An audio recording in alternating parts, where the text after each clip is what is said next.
যে মানববন্ধনে আপনারা কি দাবি করছেন? বিসমিল্লাহির রহমানির রহিম।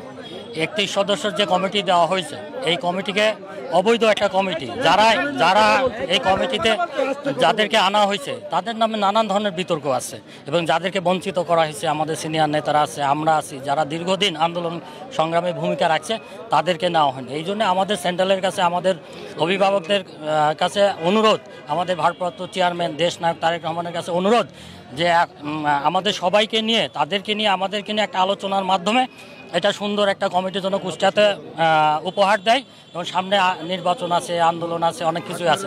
সবাই মিলে আমরা এখানে যদি কুষ্টিয়াতে 4টে আসন আছে, তো এই 4টে আসন আমরা সেন্ট্রালে বলতে পারি যে আমরা ইনশাল্লাহ সবাই মিলে কাজ করলে 4টে সিটি উপহার দিতে পারবো।